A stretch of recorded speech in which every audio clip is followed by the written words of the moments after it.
How's it going, people? Jack here with another reaction, here to check out some more from the Puentes Hub channel, where Cody today wants to talk about the best Zack Snyder movie.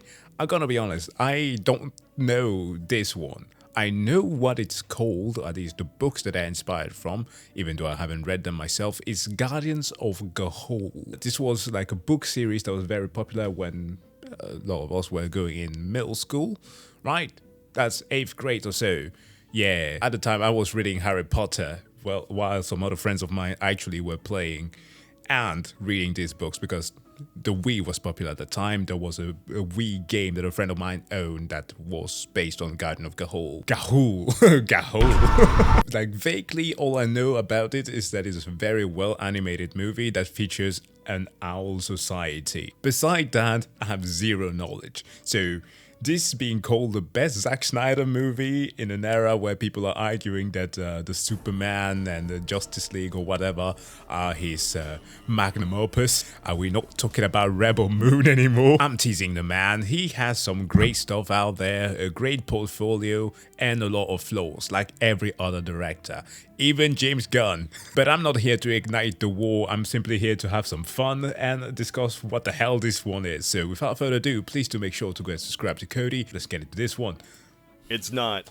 I lied. The real point of the video is that Zack Snyder directed a kid's fantasy movie about owls. And I feel robbed. And I find that very funny. Zack Snyder, architect of the Snyderverse, Oof. Man of Steel, Batman v Superman, the good version of Justice League. That's right, I said it. There's just so much hostility online whenever anything Zack Snyder and James Gunn is brought up. How did that even happen? It's a battle I really don't care about. I enjoyed elements of the Snyderverse despite its many faults, and I aura farming, man. I am sincerely still flabbergasted at the fact that on this new watch of the Man of Steel movie, a lot of his actions was just Superman aura farming like crazy and just letting people die, which in a way really much justified Batman's crash out in the BVS movie. Why did you say that name? And I also enjoy elements of the Gunverse despite its faults. Peacemaker Season 2 Episode 8 was a complete waste of a finale. I haven't watched the second season of Peacemaker. I thought that the first was okay. I hear a lot of good stuff about it, that the action especially is very well choreographed. I don't know, it feels a bit too silly for my taste, but I might give it a shot. My favorite movies from either director are the ones that have nothing to do with DC. And that includes Watchmen. Zack Snyder has such a distinct style. It's really something you love or hate. And frankly, despite it mainly consisting of hype moments and aura, I like it. Film is a visual medium. Snyder's a visual director. I love that he's just unapologetic in his distinct vision. I love Zack Snyder like I love trains. Trains are best when they have a distinct direction, and not when they're derailing off the track right onto my car. In other words, Zack Snyder needs to have somebody to help him write stuff. That has always been my major complaint. You have heard me say that. It's a consistent complaint of mine, at least on this channel. His visual takes are almost one-to-one that of the comic books that he's trying to adapt, either from the apparently non-DC work of Watchmen, which I guess on a technicality you could say that it's not DC, to 300 and so on and so forth. We talked about this before. But when it comes to writing an actual plot and not turn every single thing into an allegory, it's not that great. He works best when he has guidance, or to put it bluntly, when someone else writes the script. Which is why his best movies are stuff like 300 and Dawn of the Dead. Wait, what the fuck? There's a consistent theme with his filmography. Dark, mature, very serious in tone. His whole catalog is like that. Every single movie, except for one. I saw a lot of people commenting yesterday on the upload that I made that I should be watching this video, and I thought perhaps that given that I mentioned Sucker Punch there, he was going to be talking about that. But, alright, it's Owls today. Legend of the Guardians, the Owls of Ga'Hoole. Yes, the Owl movie. He directed that. Seems a bit unbelievable. Then you see this shot and go, oh Yeah, that's a that's Zack Snyder him. film, alright. That's The him. existence of this movie just fascinates me. You see, I'm not just talking about this because of Zack Snyder. Oh no. Legend of the Guardians, The Owls of Ga'Hoole was based on a book series that I absolutely loved as a kid, and this movie was my first lesson in how adaptations can disappoint you. I read a lot as a kid, way more than I do now. One series I remember distinctly was The Guardians of Ga'Hoole, a series of kids' books about a fantasy world populated by owls. There were owl kingdoms, and they had owl wars. I read the first 4 or 5 books, I think. I don't really remember. I do remember being excited when the movie was announced. This was gonna be from WB and the guy who did 300. Hell There's yeah. no way this could go wrong. It went wrong. At least to me as a kid. It's been so long that I don't even remember what I disliked about it. Maybe it was the pacing, maybe it was because they changed some stuff from the books. I didn't hate it, I just didn't think it did the book justice. Hold on, when did this movie come out? It came out in 2010. Bruv, I mean, by that standard, we have seen a lot of bad work.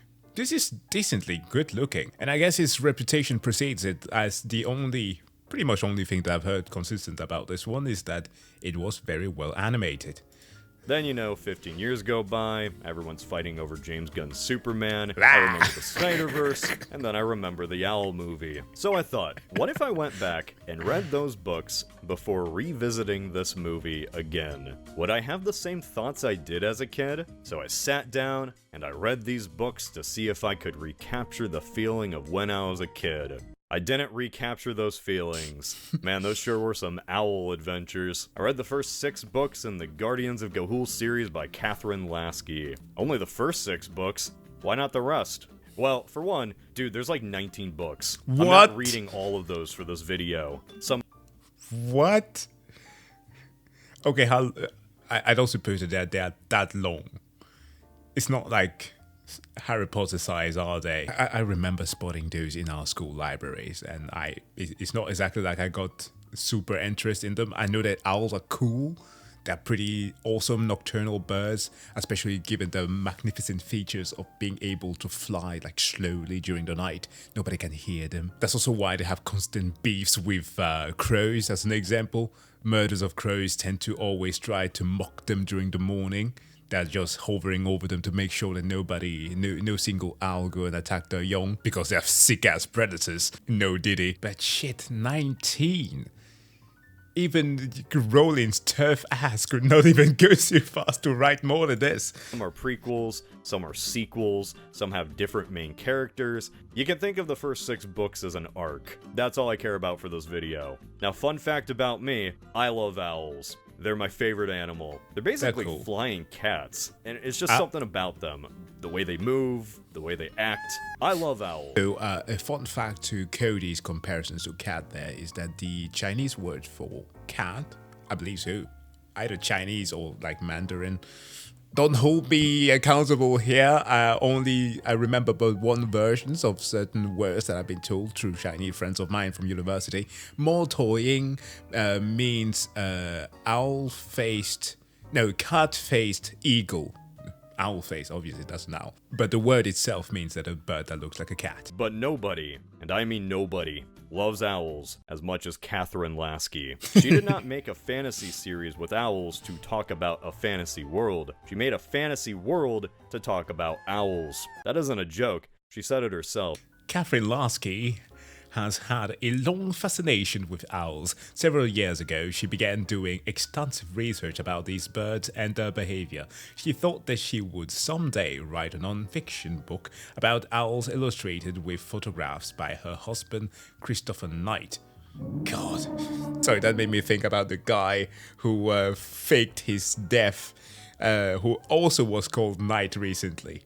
Yeah, not that guy. She realized though that this would indeed be difficult since owls are shy, nocturnal creatures. She decided to write a fantasy about a world of owls, even though it is an imaginary world in which owls can speak, think, and dream. She wanted to include as much of their natural history as she could. Damn, this is a person that actually took the fascinations of a certain topic and headed in the right direction, unlike how book talkers are doing right now. Like, I want all of you to be exposed to my specific fanfic. So much of these books is just stuff owls do in nature and incorporating it into the lore.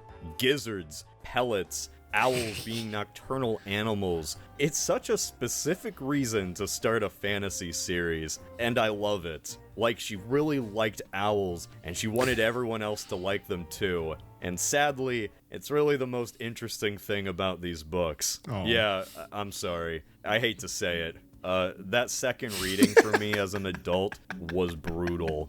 It's probably because I'm a 30-year-old man reading a children's fantasy series, but I didn't get a lot out of these books. They're very short. I could finish each in like 2 hours. There's nothing wrong with that. I'm not expecting a Song of Ice and Fire or anything. I was just expecting more. That's what. You know the meme of like how the progression of those novelization go with the picture of a horse? Instead this time around it's just an owl.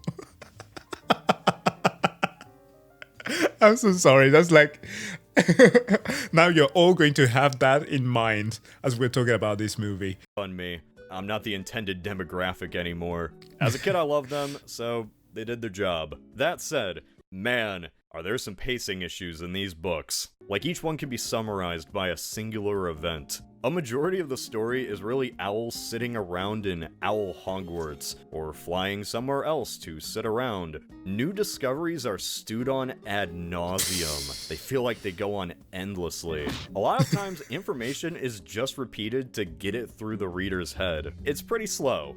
I'm sorry if I offended any Guardians of Ga'Hoole fans out there with my review, but those are my thoughts. Are there any Ga'Hoole fans out there anymore? I'm actually curious. Hopefully I don't get mobbed by a bunch of Ga'Hooligans. Ga'Hooligans? That's a good one.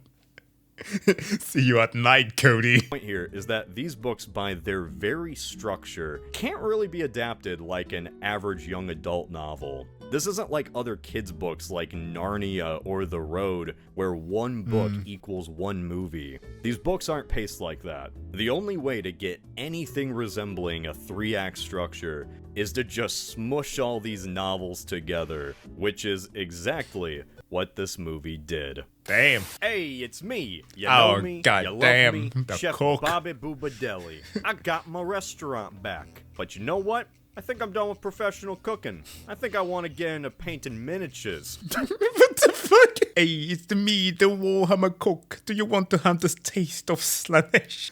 And you know, this is a very time-consuming hobby. I could be like most tabletop enthusiasts and get a pizza alongside a side of regret, but I'm gonna be smarter than that. I'm gonna use the sponsor of today's video, Factor. Factor delivers delicious cooked meals right to your door. All you gotta do is microwave them for 2 minutes and you're ready to go. You don't even need to be a professional chef, miniature painter like myself. You're a grown-up baby bird now. You don't need me. Spread your wings and fly. Look right here at these options I got. I got the protein selection. We got fajita spiced shrimp and filet mignon, sour cream and chive chicken. And what I'm having right now, barbecue sauce pulled pork. Bro, You this is can get making me hungry. calorie-smart meals, gluten-free options, and now even Asian and Mediterranean meals. Eating clean is so easy thanks to Factor. Wowzers, I'm Italian. I'm so why Italian. not try Factor out? It's an easy way to have home-cooked meals for those that don't have the time to cook. Just click the link in the description and use my code PointlessHubFB50 to get 50% off your first Factor box, plus free breakfast. We're letting for the ad 1 play. It tends to year. be fun. Now, if you don't mind me, I have to paint some orcs before this tournament. Once again, I have been undone by procrastination. Welcome to The my books. 3rd grade book report. Soren is an owlet living with his loving family in a 2-story suburban home in Toledo, Ohio. Things are good for him. His mom and dad tell him stories about the Guardians of Ga'Hoole, the legendary warriors who save owl kind. Soren and his sister Eglantine both love these stories, while their brother Clud does not. Clud is edgy and hates everything. They also have a blind snake as a maid. Barn owls have snakes as maids. That's just a thing that happens in this world.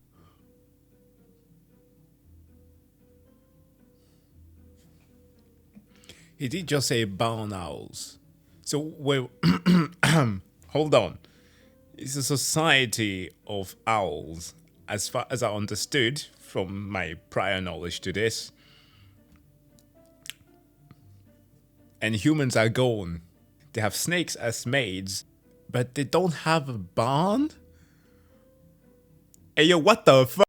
One day, Soren gets drop-kicked out of the nest by Clud, and before he can do anything about it, he gets thrown in the back of a white van by some strange owls. Those owls take him to St. Agelia's School for Orphaned Owls, also known as St. Aggies. Just like the real Aggies, this place is a cult. Baby owls are forced to do manual labor, like sorting eggs, digging through pellets for pieces of metal, or farming likes on social media, and they do so while brainwashed. The school forces the owls to stare at the moon for so long, they enter a zombie-like state called moonblinked. This is where Soren meets an elf owl named Gylfi. They both decide to be smart and not get brainwashed, pretending to be moonblinked to survive. Turns out there's some double agents inside the school that want to take St. Aggie's down, like one owl named Hortense, who gets killed and never mentioned again until like the 4th book, and another called Grimble. Grimble also gets killed, but not before teaching Soren and Gylfi how to fly. Yeah, Okay. right off the bat, some named characters die. That was pretty wild to me as a kid. After escaping, these two then meet some other owls, like Twilight, a loner orphan who has always lived by himself, and Digger. He sure is wacky. They kill some enemy owls and go off to find the Guardians of Ga'Hoole. Book 1 is really the most eventful of all the books. I'm gonna skim over the rest pretty fast because they can be summed up by like one major event. One time, just nothing happened in an entire book. Book 2 is about the gang making it to the Great Tree and meeting the Guardians. The Great Ga'Hoole Tree is smack dab in the middle of the Sea of Hoolmere. There's a lot of Hools in the story. Yeah. He was an important guy.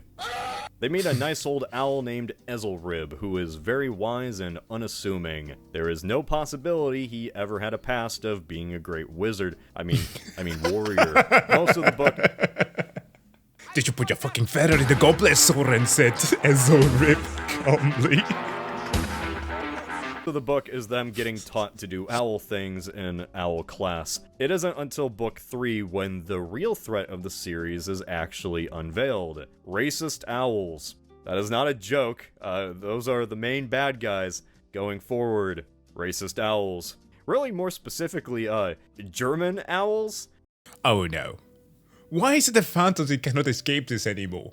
Like, I get it, okay? I get it. It's the ultimate evil, which makes it so that it's not difficult to, like, go against it. Yeah, we have an objective evil guy that we're just going to go ahead, full steam ahead, and blame here.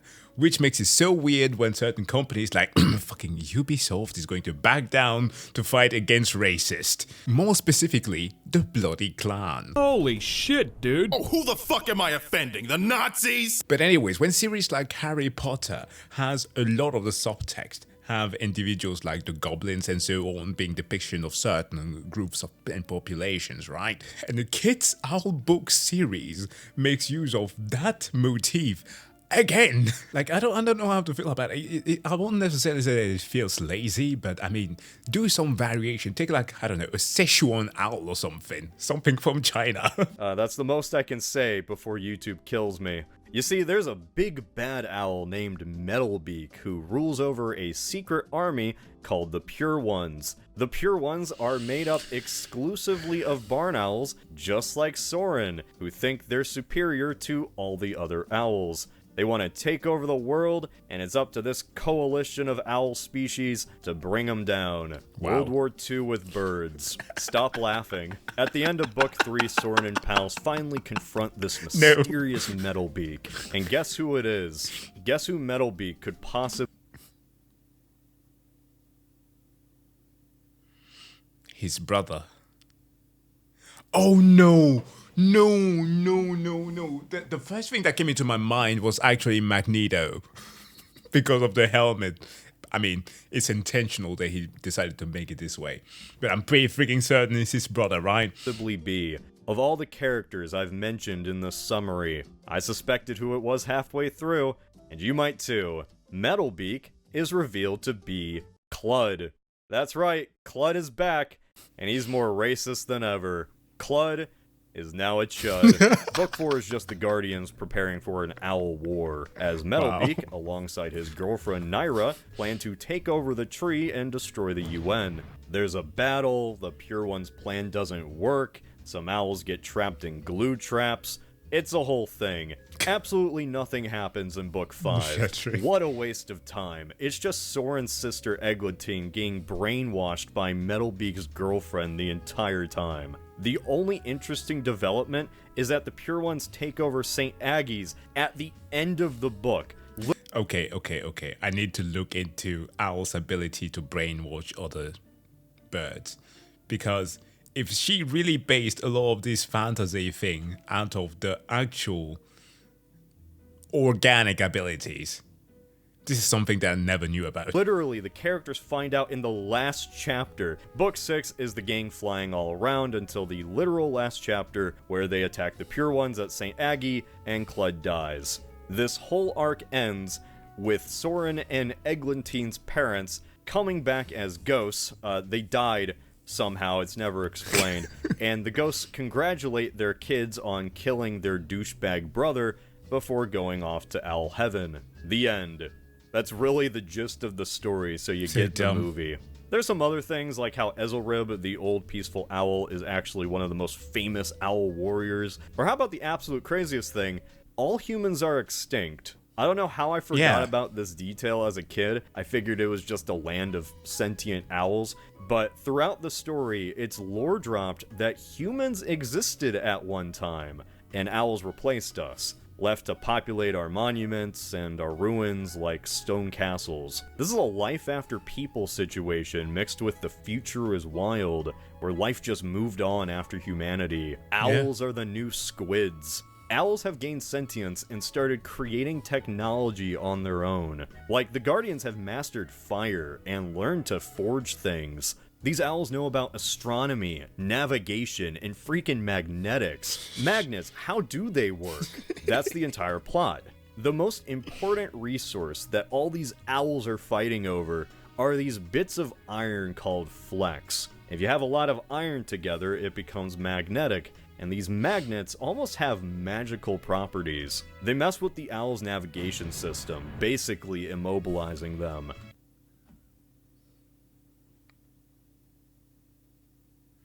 Is it one of those cases of, oh, we messed up the magnetic poles? What? The reason I mention all of this is because the movie simply doesn't. Oh. As we've seen throughout the years, adapting a novel is not an easy thing to do. Adapting a novel into a movie is even harder. Before shows... We don't talk about Aragon, okay? Get shit out of my face! Adapting a novel into a movie is even harder. Before shows on streaming could just waste a bunch of time and launder money, movies used to have to pick and choose which parts of the novels to include in the runtime. It's even worse for animated movies, which are usually an hour to an hour and 30 minutes, instead of a 2-hour runtime. Legend of the Guardians kind of had an unwinnable challenge here, being both an adaptation of a novel and a cartoon. What was it supposed to do? Follow the book's plot for the most part and have the climax be Soren and the gang killing some owls in the desert? Was it supposed to focus on them being taught at Owl Hogwarts and have a series of movies where nothing really happens? Or could it condense these books into a digestible plot with a 3-act structure? I get why they did option 2. Which is funny, because when I first watched this movie as a kid, I thought the movie was too fast. They changed so much. I was mad. I stomped my little legs out of the theater or something. As an adult who's been disconnected from the series for years, I gotta say, I think the movie is better than the books. Yes, shocking, I know. Now, it's not perfect. Sometimes it just doesn't explain things to the audience. The Crusade.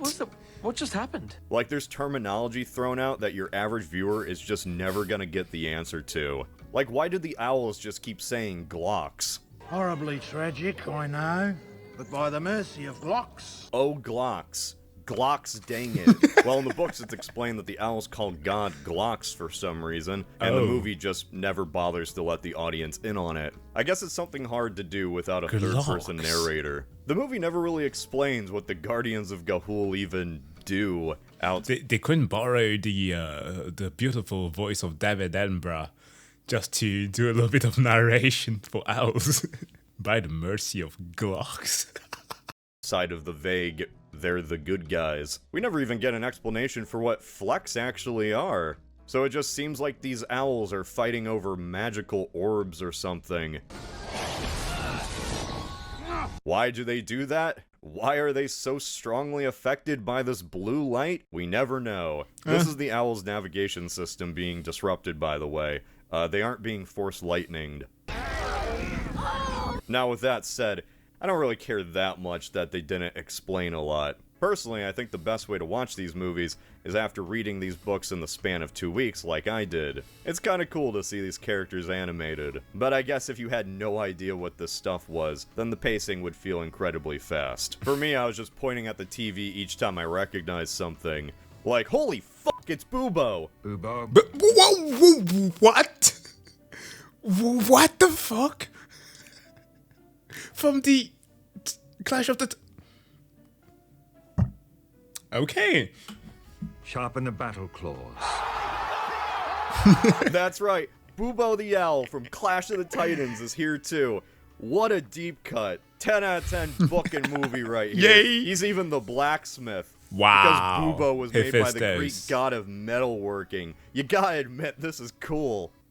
It is. Well, I thought it was funny. Speaking of funny, the humor is very forced in this movie. He flies off into danger to be battered, bruised, and made. God, the animation The is book was funny great. sometimes, but really just from misunderstandings or owls being annoyed with one another. The movie has so many moments of levity where it's trying so hard to be funny, and it just isn't. Fleck. Metal Fleck. Now, I'm very perceptive. He is. I am. Like, I recognize what I'm seeing is supposed to be funny, but I'm just staring blankly. I imagine a lot of kids were too. The funniest thing here is probably the owlets after getting their soul drained. Just look at their shit. stupid faces. They brainwashed Ovaltine. The biggest tonal issue comes smack dab in the middle after the owls reach the tree. In the middle of this Owl Lord of the Rings where they just reached Rivendell, there is a montage set to an Owl City song. Oh, I get it. Owl City?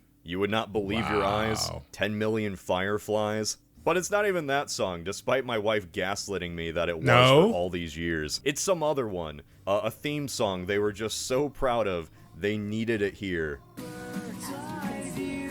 As jarring as it is in the movie, I'm glad they included it twice. It's so funny hearing the most uplifting song ever alongside the words, directed by Zack Snyder. And those credits arrive faster than you think. This movie moves quick. It's like they took all 6 books and tossed them in a blender. It led to some interesting changes. For one, Clud the brother. In the book, Clud is just a psychopath. Kira. A one-dimensional weirdo that even his parents don't really like. As much as I find one-dimensional villains fun, this isn't Disney.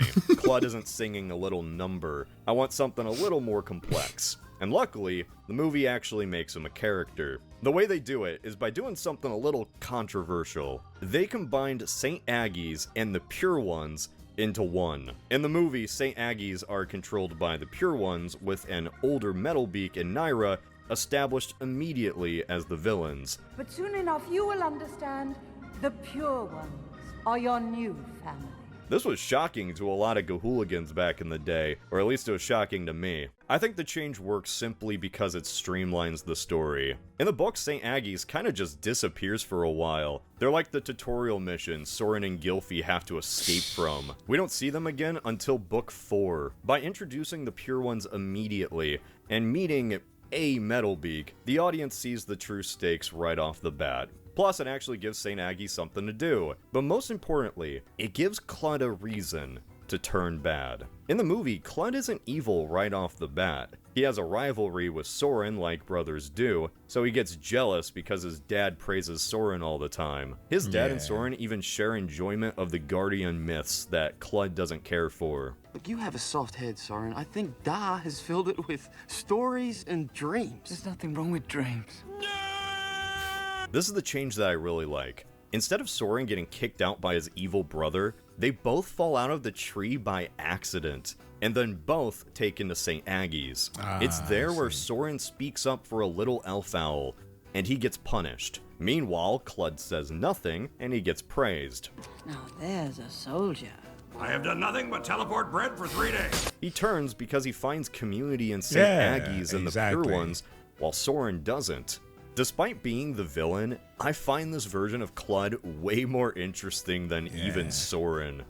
Man, Soren's a nice owl, but that's all he really is. He's just so annoying. There's nothing wrong with dreams. He's not particularly interesting outside of just being the protagonist. He's always worried, very breathy, and his face is often just shocked or scared.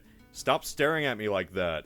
I don't know, maybe I'm just nitpicking here. Soren does have a lot to worry about. This is a very dangerous owl world. One thing that always stuck out to me as a kid was just how brutal the books were. Owls freaking killed each other all the time. A few blows is all that's needed to break a wing or crush an owl's hollow bones. You know the old saying, if you hit a bird with a rock, it dies. Zack Snyder said that was one of the reasons he was interested in the project. Oh, no. Like, he even said it in an interview. I just love that. Classic Snyder. One thing I really like is how these characters being owls actually affects the atmosphere. You know, the lighting, because owls are nocturnal. And in the books, every scene is set during the night, which you can't really do for a movie, because even if you could see anything, it'd get a little boring. So the movie cheats a little with the time of day. Very rarely are any scenes set during the afternoon. Dawn. Instead, they're in the early morning or late evening. So much of the atmosphere in the movie is warm, full of orange and yellow skies. If something is set during the night, there's something else going on. A lightning storm, a red sun. I like the variety of the set pieces. Yeah, that's good. Visual variety is kind of the phrase of the day. Like, 90% of this movie is really your standard computer animated kids film. But the other 10%, man, that other 10% is just so incredible. Peak. Even Lies of Keel, I mean, he's reeling.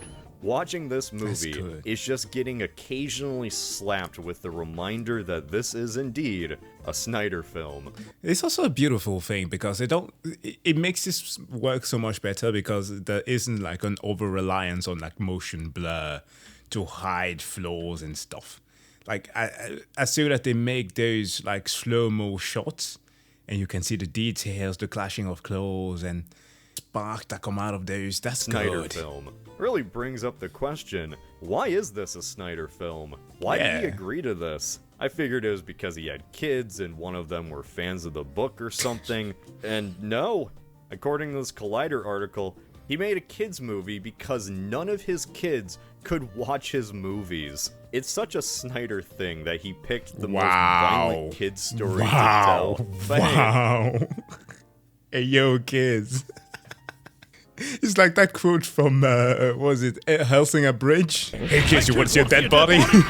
That's Snyder for you. It's still PG, so it counts. This is the one and only family-friendly Zack Snyder movie. Random moments of slow motion, dramatic shots of lightning, classic Snyder framing, all wrapped in a story about owls. I'm not complaining about any of this, I think it's cool. Hell, it even helps with the movie, because owls are fast animals, so how else are you gonna show them fighting? Every impact needs to be seen and felt, because otherwise it's just birds doing this. Is the slow motion effective? I mean, like 70% of the time. Over farming birds. Sometimes the slow motion just does not work at all. Things just blur together. But hey, it's hard choreographing owl battles. There's only so much you can do with characters that have 2 legs and wings. I love owls. I really do. But it's so hard to... Okay, listen. I've seen movies with some pretty great wyvern attacks, okay? Right? Wyverns are the ones who only have the hind legs, and the appendage just kind of like merges with the wings.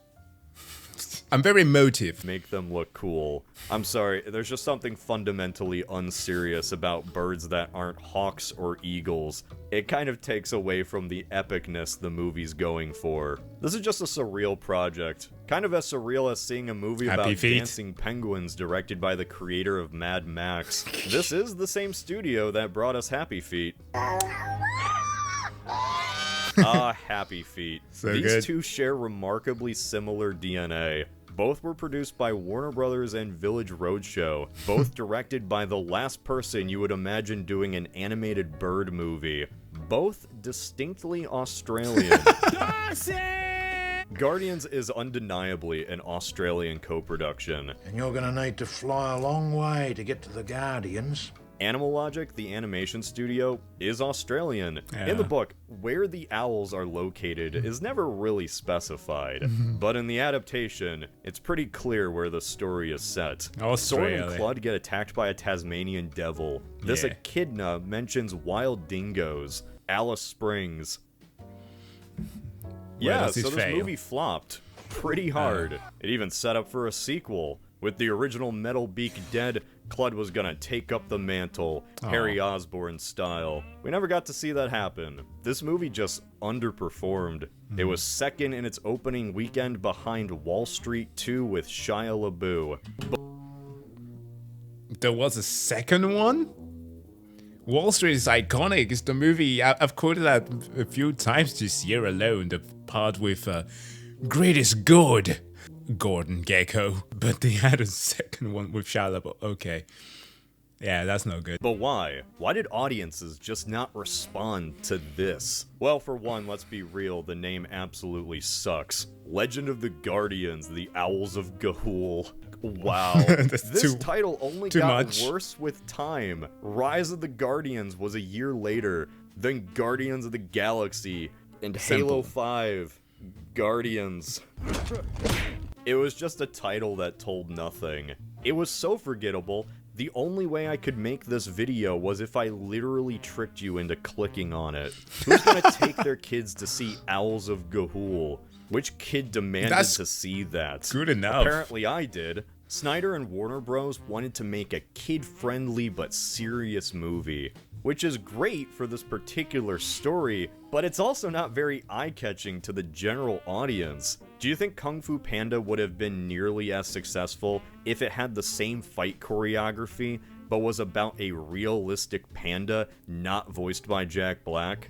Western audiences just have a weird dynamic with cartoon movies. The real meat, the real story and heart of a cartoon has to kind of be Trojaned inside a very funny horse. Yeah. Hell, the only reason Happy Feet succeeded while Ga'Hoole didn't was because dancing penguins are a funny idea. Absolutely. That's actually true.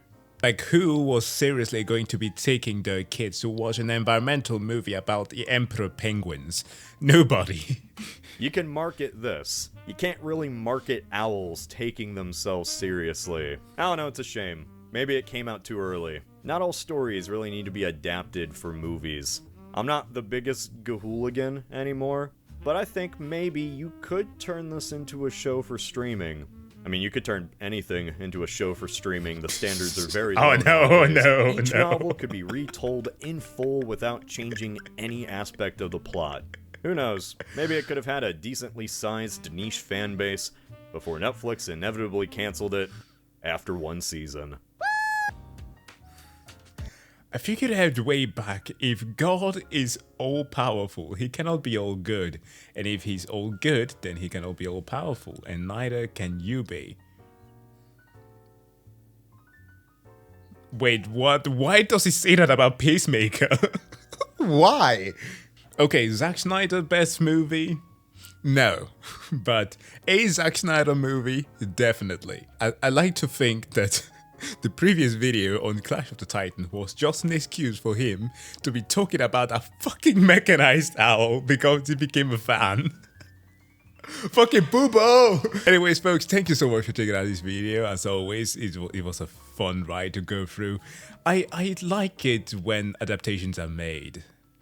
It sucks when they are made badly, but I kind of like it. In a way, just the visualization for the most part of characters, if done well, depending on whichever way that a creative person wants to adapt them, it's always delightful to a certain degree. But, of course, you will always want it to be attached to a plot that kind of makes sense and end up being spread to the rest of the world so that the fandom grows, so that you can actually talk about them without feeling kind of ashamed about the thing that you love so much. But anyways, thank you so much for checking out this video. As always, please do make sure to go and subscribe to Cody on the Pointless Hub channel, and do the same here if you will be so kind. We should also have a wonderful day, and see you guys in the next one. Bye.